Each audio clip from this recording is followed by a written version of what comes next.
नमस्कार. या क्षणाची सर्वात मोठी बातमी. महाराष्ट्राच्या राजकारणात सध्या मराठी एकजुटीचे जोरदार वारे वाहत असून उद्धव ठाकरे आणि राज ठाकरे यांच्या एकत्र येण्याने निर्माण झालेल्या या लाटेने सत्ताधाऱ्यांमध्ये धाकधूक वाढली आहे. 5 जुलै रोजी मराठी विजय सोहळ्यात दोन्ही ठाकरे एकत्र आल्यानंतर लोकांनी ठिकठिकाणी आनंदोत्सव साजरा केला, ज्यामुळे मराठीवरील अन्याय सहन न करणाऱ्यांचा आणि त्यासाठी एकजुटीने लढण्याचा आत्मविश्वास मराठी लोकांमध्ये निर्माण झाला आहे. शिवसेनेचे खासदार संजय राऊत यांनी सामनामधील रोखठोक सादरातून या एकजुटीचे महत्त्व, त्याचे राजकीय पाडसाद आणि सरकारची अस्वस्थता यावर सविस्तर भाष्य केले आहे. 2 ठाकरे एकत्र आल्यामुळे मराठी लोकांमध्ये हा आत्मविश्वास निर्माण झाला असला तरी महाराष्ट्राचे आणि मराठा समाजाचे सर्व प्रश्न लगेच मार्गी लागले असे नाही. हिंदी सक्ती विरोधात दोन्ही ठाकरे एकत्र आले, पण त्यांची राजकीय युती अद्याप जाहीर झाली नाही. ही युती होणे गरजेचे आहे, तरच महाराष्ट्राला नवी दिशा मिळेल. महाराष्ट्रात ज्या पद्धतीने मराठी एकजुटीचे वादळ निर्माण झाले आहे ते पाहून दिल्ली आणि महाराष्ट्राचे सध्याचे सत्ताधार हादरले आहेत. ही युती घडू नये यासाठी ते प्रयत्न करतील असा दावा संजय राऊत यांनी रोखठोकमधून केला आहे.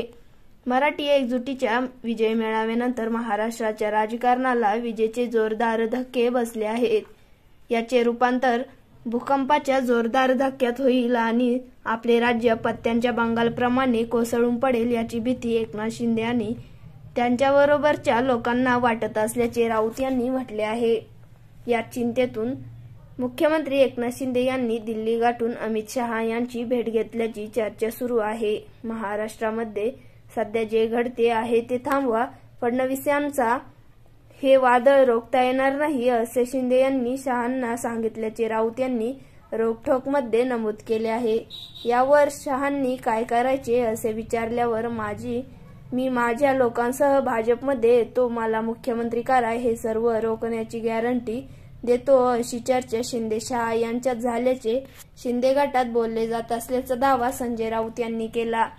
शिंदे गटाचे उदय सामंत, शिरसाट अशा प्रकारचे मंत्री विधानसभेत उघडपणे बोलत होते की शहा व शिंदे मिळून मराठी माणसांची एकजूट फोडतील. राज व उद्धव यांना एकत्र येऊ देणार नाही. शिंदे यांचे मंत्री ही विधाने कशाच्या बळावर करतात असा सवाल राऊत यांनी विचारला आहे. राज ठाकरे यांची भूमिका मराठीबाबत एकदम योग्य, पण उद्धव ठाकरे यांच्या त्याच भूमिकेवर दोघांनी टीका केली. ही टीका सुरूच आहे. राज ठाकरे उद्धव ठाकरे यांच्या एकत्र येण्यातून निर्माण झालेली ही पोटदुखी सरळ दिसत असल्याचे संजय राऊत म्हणाले.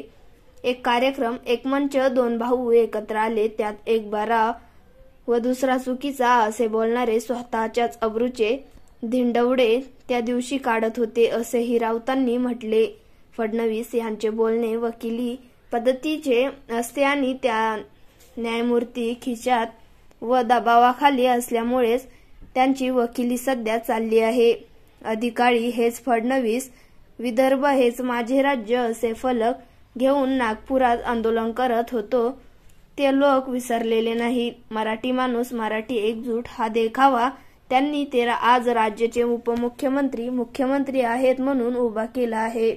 फडणवीस यांनी मनोज जरांगे पाटील यांचे मराठा आंदोलन पद्धतशीर संपवले आणि छगन भुजबळांना मंत्रिमंडळात घेऊन एकजुटीलाही खिंडार पाडतील असे त्यांचेच लोक उघडपणे बोलू लागले आहेत असे संजय शिरसाटांनी रोखठोकमध्ये म्हणाले आहे. शिंदे आणि फडणवीस राज ठाकरे यांच्या निवासस्थानी चहा पाण्यासाठी जातात आणि राज ठाकरे यांचे स्वागत करतात. शिंदे यांचे महाराष्ट्राच्या राजकारणातील स्थान अटगटकेच्या फौजदारासारखे आहे. फडणवीस हे राज ठाकरे यांना भेटून राजकीय हवा गरम करतात. शिंदे यांचीच हवा सध्या संपल्याने त्यांच्या भेटीगाठी फुसक्या आहेत.